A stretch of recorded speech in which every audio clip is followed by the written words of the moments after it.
manquant, je prends le donné manquant, la somme, le SD, la moyenne, l'intervalle de confiance autour de la moyenne, la médiane et les quartiles. Et là, vous allez mettre tout. Comme ça, vous dites, voilà, je vais vérifier le nombre total pour voir si tout c'est correct. Donc, vous faites OK, et vous avez alors toute la somme. Et ça, on doit le faire d'office. Ça, vous faites d'office pour voir vos...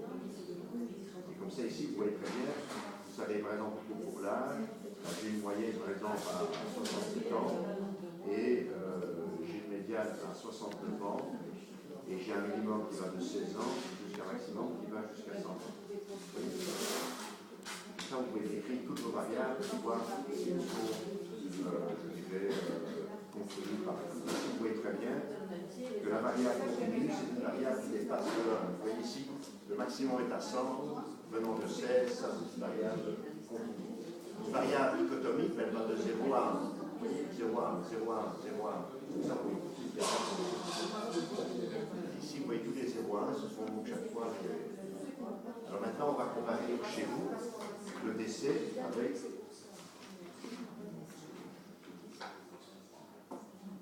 Alors, pour comparer décès oui non avec, par exemple, y a-t-il un témoin oui non, qu'est-ce qu'on va utiliser comme test?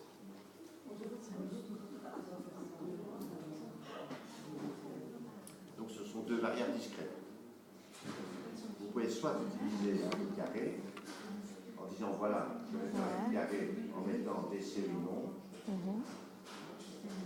D'accord? Et vous pouvez voir si est-ce que le témoin va changer les conditions de décès. On a vu que ça ne changeait pas en nombre de jours. Est-ce que vous avez une relation entre le fait d'avoir un témoin oui non et le fait d'avoir mourir ou pas? Non. Le fait à combien? 0,6. Voilà, donc vous voyez, est-ce que maintenant le fait que le témoin entreprenne une réanimation oui non, vous faites la même chose? Mais non, on n'a pas la colonne décès. C'est une colonne qu'on doit rajouter. Décès, vous n'avez pas? Non. On a survie en jour, mais on n'a pas décès. Vous devez avoir le décès, normalement. C'est ça, vous l'avez dans le droit. Regarde là, tu vas voir tout de suite. Non, on n'a pas d'essai.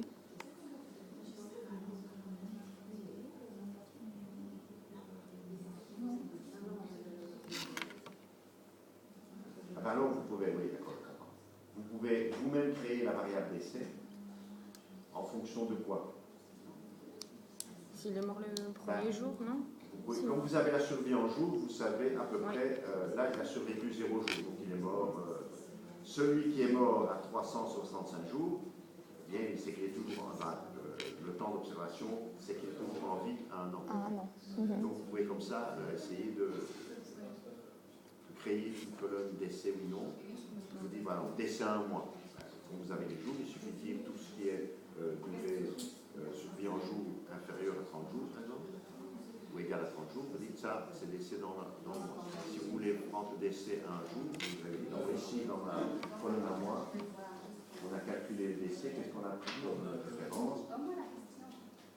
Eh bien, vous avez ici décès 1, vous voyez qu'il n'y a pas de survie en jour, c'est normal. Donc, je vais peut-être donner pour... Donc, ils sont morts. Alors, celui-ci, vous voyez, à 365 jours, il est toujours en vie. Par contre, il est mort à 4 jours, ou à 3 jours, 2 jours, etc. Vous voyez, on peut... Donc, ici, c'est la survie à 1 an. Vous voyez que les seuls qui ont un 0, c'est à 1 an. C'est 360.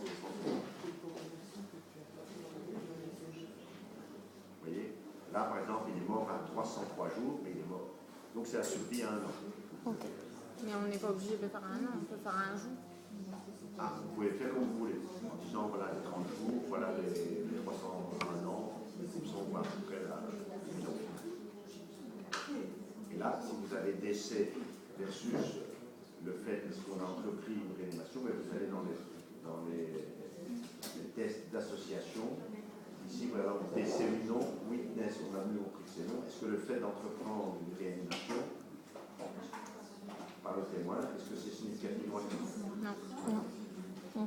Donc ici, manifestement, et vous avez devant les témoins, vous voyez que vous en avez quand même 844 sur les 3000 qui ont entrepris une réanimation. Ça va? Comme ça, vous pouvez voir.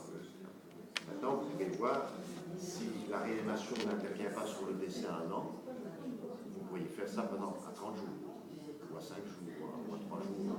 Ceux qui sont arrivés à l'hôpital, donc il y a au moins 1 jour de et alors, vous pouvez également, quand vous avez le temps, et faire des groupes de survie. D'accord? Donc, vous voyez les possibilités que vous pouvez faire. Vous pouvez ici, les analyses de survie. Je vais faire, par exemple, un Kaplan-Meier. Et je vais dire, par exemple, le temps au décès, c'est la survie en jour. Le décès ou non, il est là. Et alors, vous pouvez voir, est-ce qu'il y a une différence entre, par exemple, les témoins qui entreprennent une réanimation immédiatement ou pas. Ça, c'est les résultats individuels.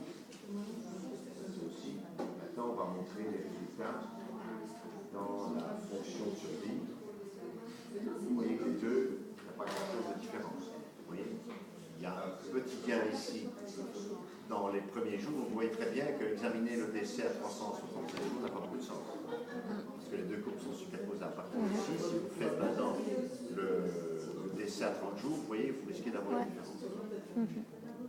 C'est simplement qu'avec le temps, les différences. Vous voyez très bien que sur 100% des gens, il n'y en a que quelques pourcents qui survivent, évidemment. Ce que vous m'avez dit, évidemment, avec un arrêt cardiaque en 2 autos.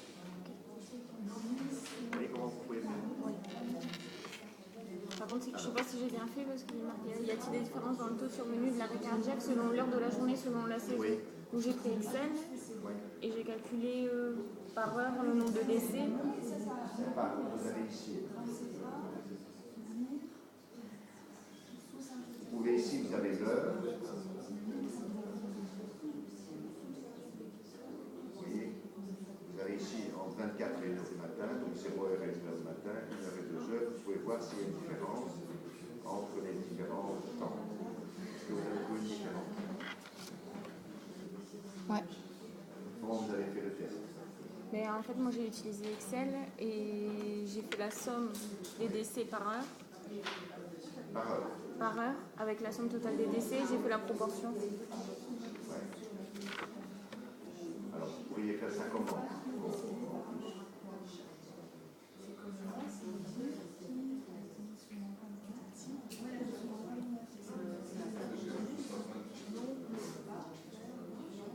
Vous avez les heures.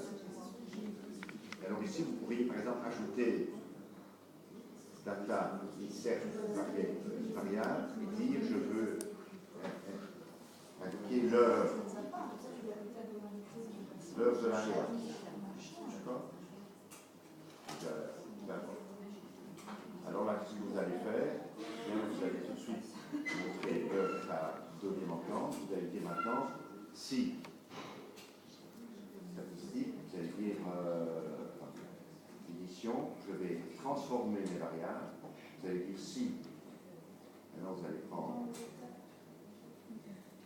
si par exemple de 0 à 24 heures, à 1 heure, pardon, 24 heures égale 1,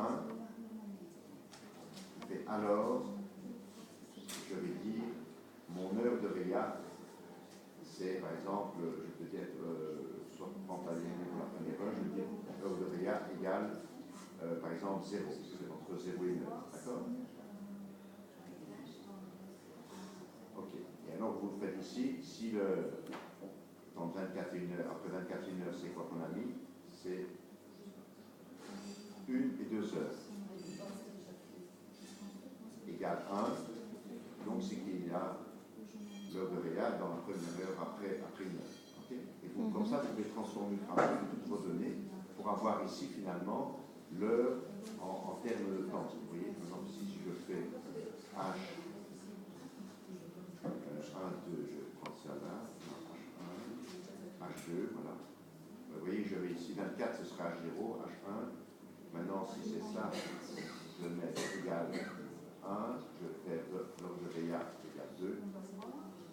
Comme ça, vous voyez, je peux transformer tout ce que je veux. Si par exemple c'est H2, je vais prendre H3. Si c'est égal à 1, je dis que l'heure de réa est à 3 heures. Vous voyez, comme ça, j'essaie de mettre en une seule variable les heures, et puis j'aurai de 0 à 2, 3, 4 jusqu'à 24, et je pourrais voir alors la répartition en fonction de l'heure avec une seule variable. Vous pouvez le faire comme ça. Et vous avez dans Excel, comment vous avez trouvé la fluctuation? Ben, en fait, j'ai pris toutes les sommes Ouais, voilà.